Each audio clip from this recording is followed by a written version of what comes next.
Hindi ko po malaman kung gaano pasasalamat ang inihahandog ko sa inyo. Sa inyong walang bukas na pagmamahal at pagmamalasakit sa atin.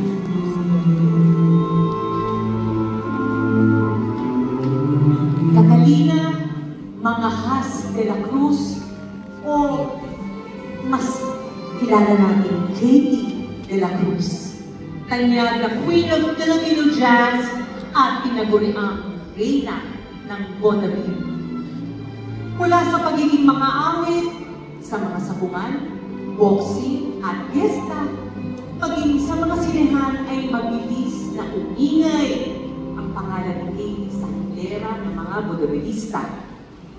Dahil sa angkin niyang timbre at kalidad ng boses. Naging highest paid entertainer sa bansa. Naging top-billed performer ng Forbidden City nightclub ng San Francisco.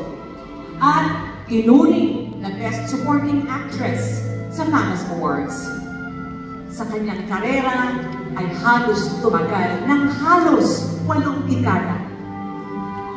Noong taong 2013, isa kong pribilehiyo na magampanan ko ang papel ni Mami Katie sa Katie the Musical, isang original na musika ng pambansang alagad ng sining sa musika, Maestro Ryan Cayabyab at libreto ni Jose Javier Reyes.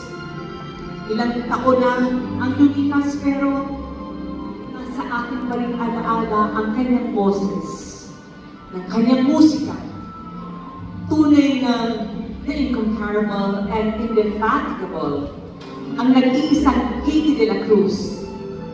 At ngayong gabi, hindi lang tayo magbibigay pugay sa isang haligi ng vaudeville, kundi magpapasalamat sa tinig na nagbigay ng kulay at pag-asa, markado sa ating kasaysayan bilang isang tunay na liga. Para sa'yo, Mami Kate.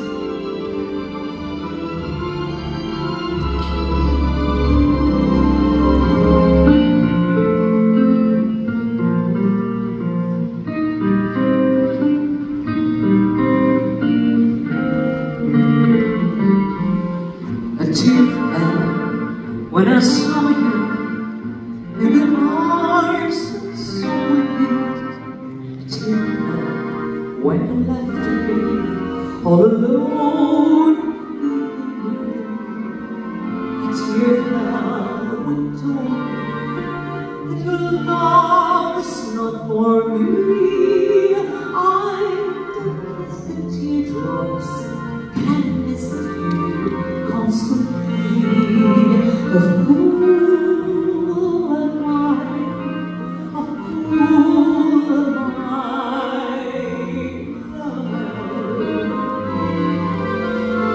Mabuti na lang yakay, tumalhan ang dalaga, yumakap na lang sa ulan, sa gabi at sa umaga, matiis ng